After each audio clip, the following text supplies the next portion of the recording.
What does Parshat Vayera have to do with Oedipus? I'm Yoni from Holster Mountain Tours, and welcome to Pop Culture and the Parsha.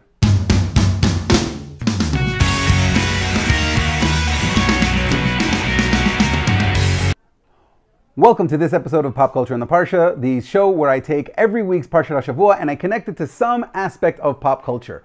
This week I'm going to be talking about the Parsha of Vayera, and I'm going to be connecting it to the great Greek tragic play Oedipus.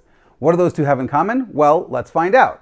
The Parsha has a lot in it. There's a lot to get through. There's so much narrative in this Parsha. It's amazing. It's wonderful. So let's talk about what it does have. It has Avram recovering from his circumcision and being visited by three men. It has the information that's given to Abraham that God is going to destroy the city of Sodom. It has Abraham bargaining with God to see if he will not destroy the city of Sodom. It has the messengers going into the city of Sodom, saving Lot and his family from the destruction of the city. It has the story of Lot and his daughters hiding in a cave, and the seduction of Lot's daughters of their father in that cave. We have Avraham going to Gerar, to the land of the Plishtim. We have the birth of Yitzchak. We have the expulsion of Hagar and Yishmael. We have the fight between Avram and the Plishtim over the various wells.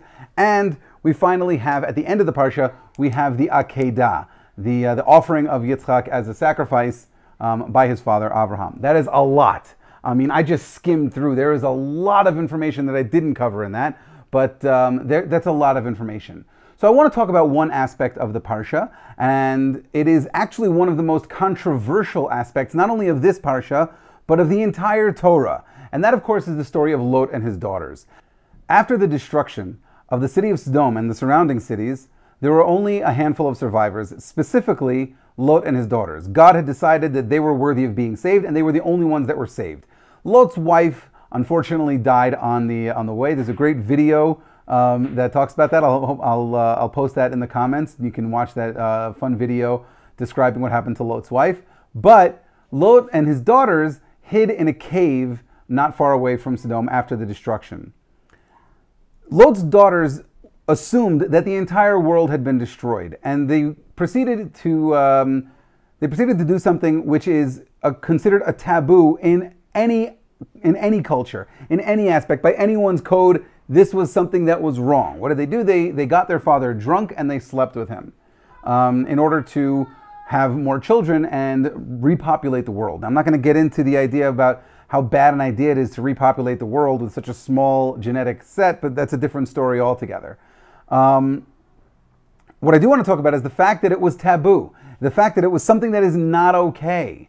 This is something that was shocking. This is shocking to everyone, no matter what their society is, no matter what their culture is, no matter what kind of social mores they have. This is shocking. This is something that is controversial. And yet, the theme actually shows up over and over again in pop culture.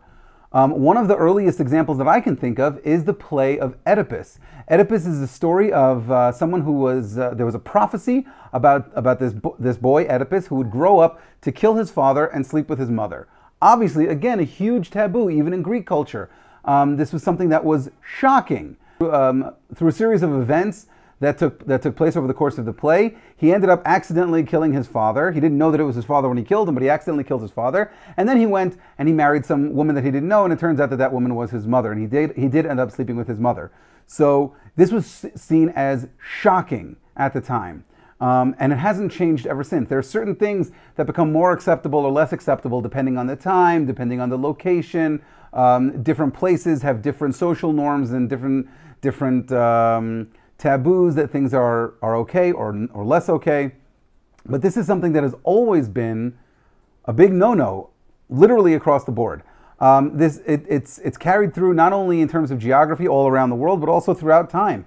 As recently as a few years ago, there was a startling Korean film called Old Boy, where you have a character. If you haven't seen Old Boy yet, I'm about to spoil the movie for you right now. There's a character who is taken captive for 20 years, and he has no idea why he's being held captive. He's kept fed, he's given food, he's given access to TV. He just can't leave the room for I think it's about 20 years.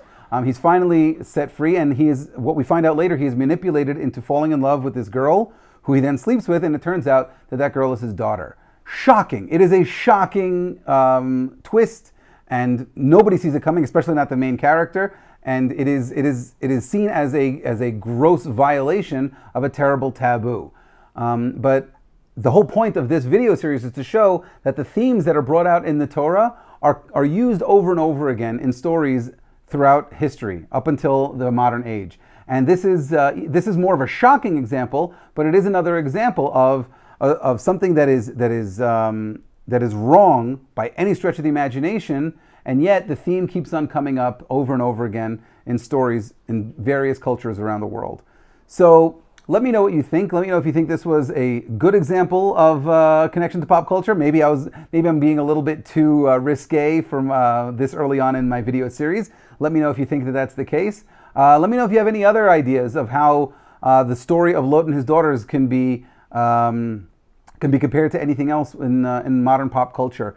Let me know in the comments below. And of course, like and share, subscribe to my channel, share the video. Like I said, share it, either actually share it so that people can watch it, or just share it at your Shabbat table so that it could be a nice, interesting Dvar Torah. It might be a little bit of a risque Dvar Torah this week with the subject matter, but you know, that's half the fun, I think. So I hope you guys enjoyed the video, and until next week, Shabbat Shalom.